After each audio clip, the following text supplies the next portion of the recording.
Buenos días, mi nombre es Mayra Galeano y junto con mis compañeros les vamos a hablar sobre los impuestos prediales y de vehículos, que son los pagos que todo dueño o propietario de un bien debe pagar por su propiedad y disfrute el mismo. Estos son impuestos de carácter directo y se pagan dependiendo de la ubicación en el caso del inmueble o del registro de matrícula en el caso del vehículo. Esto quiere decir en qué distrito o municipio se cancela. Estos impuestos se pagan de manera anual y se calculan sobre el valor aproximado del bien. Vamos a hablar inicialmente sobre los impuestos de prediales. El impuesto predial es el impuesto que recae sobre la propiedad inmueble. La base gravable depende del avalúo catastral de este inmueble y su periodicidad es que es anual, de propiedad de los municipios y de los distritos.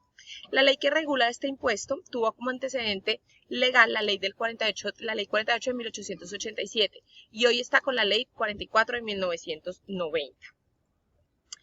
Algunos de los elementos para poder realizar la liquidación del impuesto predial es el avalúo para la vigencia, las tarifas para predios residenciales, para predios no residenciales, para predios de uso mixto, sanciones e intereses de mora y los descuentos que se puedan generar por pronto pago.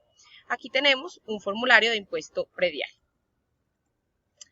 Finalmente, Catastro es una entidad que realiza el censo de la propiedad inmobiliaria, que tiene su propósito ubicar, describir y registrar las características físicas que tenga un inmueble.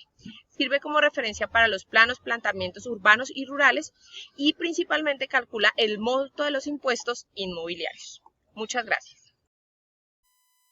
Cordial saludo, mi nombre es Laura Gual y continuando con la presentación vamos a hablar acerca de la clasificación y características de los predios.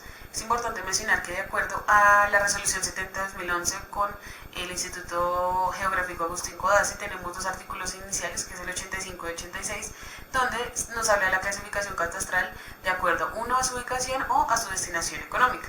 Entonces, respecto a su ubicación pueden ser predios urbanos o rurales y la clasificación económica pues ya es como tal de acuerdo pues a los fines estadísticos en los que éstas se pueden distribuir, como lo puede ser habitacional, industrial, comercial, minero, entre otros.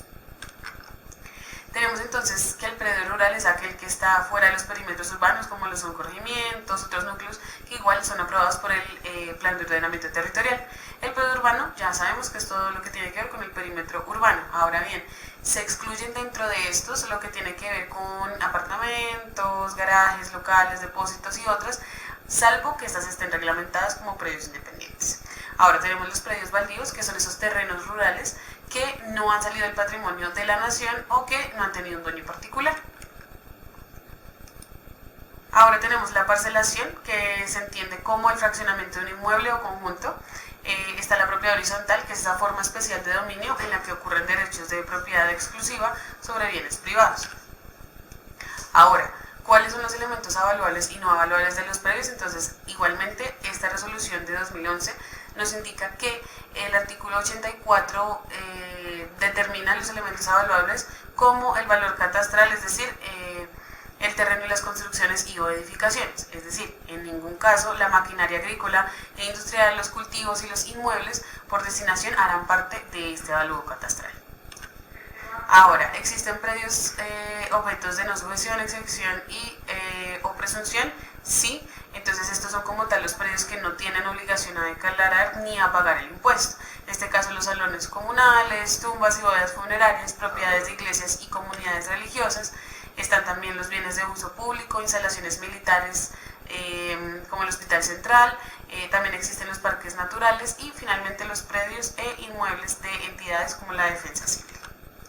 Luego tenemos finalmente que la periodicidad como tal del impuesto predial y su causación se realizan entre el 1 de enero y finalizan el 31 de diciembre, por lo tanto el impuesto predial unificado se causa el 1 de enero del año correspondiente gravable. Muchas gracias. Un cordial saludo, yo soy Diana Huertas.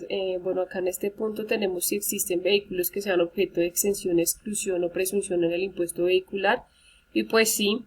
En primer lugar están los vehículos que son propiedad de las entidades del sector central de la administración, como la Alcaldía Mayor de Santa Fe de Bogotá, las secretarías y los departamentos administrativos.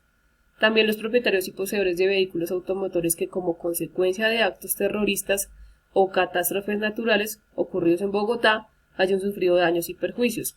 También tenemos las bicicletas, las motonetas, motocicletas con un cilindraje menor a 125, los tractores y maquinaria agrícola, los cargadores y maquinaria para la construcción, la maquinaria para uso industrial que no deba transitar por las vías públicas o privadas abiertas al público, los vehículos de las empresas distrital de transporte urbano, los vehículos de uso oficial pertenecientes a las Fuerzas Armadas como la Policía Nacional, la Administración Pública, los vehículos adquiridos por personas con discapacidad y los vehículos que cuenten con más de 30 años de antigüedad.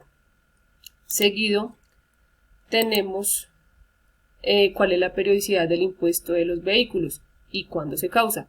El impuesto se causa el 1 de enero de cada año. Para el caso de los vehículos que sean nuevos, el impuesto se causa en la fecha de solicitud de la inscripción y debe corresponder con la fecha de la factura de venta o la fecha de solicitud de internación. Asimismo, pues su declaración y su pago se hace de forma anual ante los departamentos o ante el distrito capital donde se encuentre matriculado el vehículo. Seguido, pues cómo se realiza el avalúo para determinar la base gravable. Según la resolución 56765 del 2021, pues se fija de acuerdo a la marca, la línea, cilindraje del motor, capacidad de carga, capacidad de pasajeros y año del modelo. El año del modelo se refiere pues al año que se asigna el fabricante o el ensamblador al modelo del vehículo. La capacidad de carga se refiere al máximo tonelaje autorizado en un vehículo. La capacidad de pasajeros se refiere al número de personas autorizado para que pueda ser transportado en un vehículo. El cilindraje, la capacidad volumétrica de todos los cilindros del motor. La línea se refiere a la referencia que da la fábrica a una serie de vehículos, pues de acuerdo a las características y a las especificaciones que aparezcan técnico-mecánicas. Y la marca, pues es la identificación que da la casa matriz que desarrolló tecnológicamente el vehículo. Por último, pues cómo se determinan las tarifas del impuesto. Entonces, para el año gravable del 2024, la tabla de tarifas del impuesto de vehículos fue definida por el decreto 2228 del 22 de diciembre del 2023, el cual se cancela pues al inicio de cada año. La tarifa es la misma para todos los años, pero pues lo que hace es que cambia el rango del precio con el ajuste anual que el gobierno hace al valor comercial de los vehículos, lo que hace pues que también cambie la tarifa. Con respecto a los años anteriores, pues el impuesto de los vehículos es progresivo, en la medida que pues entre más caro sea el carro, pues más alto será el impuesto, y pues entre más se desvalorice un vehículo, más bajo será el impuesto. Entonces, hasta 54.057.000 pesos es el 1,5.